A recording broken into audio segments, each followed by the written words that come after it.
मुझसे अजान अबूझ दुष्ट अधम नीच मतहीन, सोइन चरणों होए दाना शाना, सुगढ़ सुबोध प्रवीण, सुगढ़ सुबोध प्रवीण। जिस तन में ब्रह्म लीला कर रहे हों, जिसकी बुद्धि को अर्थात मति को महामति की शोभा प्राप्त हुई हो, त्याग और समर्पण जिनके व्यक्तित्व में भरा हुआ हो, जिनके तन में परब्रह्म की 5 शक्तियां हुक्म, जोश, नूर, आत्म दुल्हन और जागृत बुद्धि विराजमान हो, ऐसे हमारे श्री प्राणनाथ जी कहते हैं कि मैं तो अपने प्रियतम परब्रह्म के चरणों में आने के बाद ही संशय रहित ज्ञान को प्राप्त हुई हूँ, नहीं तो मेरे समान तुच्छ बुद्धि वाला दुष्ट पापी नीच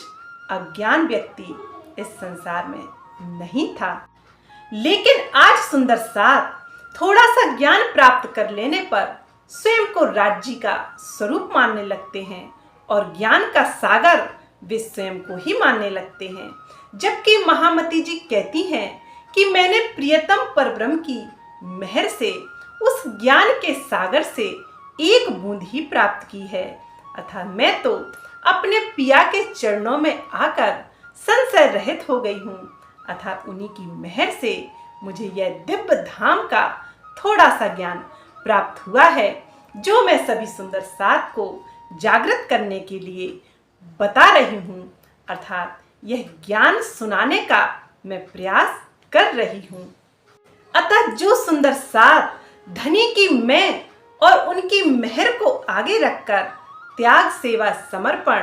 प्रेम और जागने की राह पर नहीं चलता, वह सुंदर साथ कैसे हो सकता है। केवल तारतम ज्ञान और निज मंत्र लेने से कोई सुंदर साथ नहीं हो जाता, जब तक वह धाम की रहनी में ना उतरे। और जो सुंदर साथ स्वयं की सेवा, समर्पण, प्रेम, त्याग और दान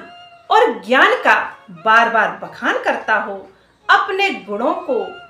उजागर करता हो, वह सुंदर साथ कैसे हो सकता है। धाम धनी के सच्चे आशिक, सच्चे सुंदर साथ तो संपूर्ण जीवन यही पश्चाताप करते रहते हैं कि मैंने अपने पिया के लिए, मैंने अपने प्राणनाथ के लिए कुछ भी नहीं किया है। महामती जी ने कभी भी अपने गुणों का बखान नहीं किया है और सदैव ही अपने अवगुणों को उजागर करते आए हैं। महामती जी ने श्रीमुख वाणी में कई बार पश्चाताप किया कि मैंने संशय रहित ज्ञान पाकर उस धाम धनी के धाम स्वरूप लीला को जानकर भी मेरा यह शरीर नश्वर संसार में क्यों बना हुआ है, अर्थात मैं कैसी आशिक हूँ। मैंने अपने पिया की पहचान करके इस तन को छोड़ क्यों नहीं दिया।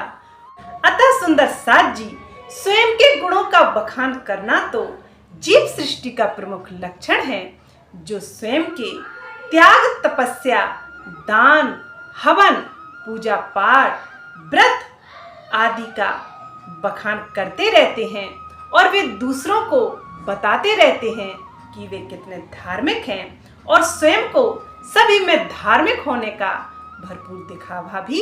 करते हैं। लेकिन ब्रह्म सृष्टि की एकमात्र यही पहचान है कि वह सारा जीवन पश्चाताप में ही निकाल देती है कि मैंने अपने पिया के लिए, मैंने अपने धनी के लिए कुछ भी नहीं किया है। ब्रह्म सृष्टि एकमात्र अपने प्रियतम के गुणों का बखान करती है, वह स्वयं के किसी भी गुणों का बखान नहीं करती है और वह इसी बात का पश्चाताप करती है कि मैंने धनी के लिए वास्तव में कोई भी कुर्बानी नहीं दी। यदि तत्व ज्ञान का प्रकाश पाकर भी यदि कोई सुंदर साथ धनी के गुणों का बखान नहीं करता है और स्वयं के दान, हवन, पूजा पाठ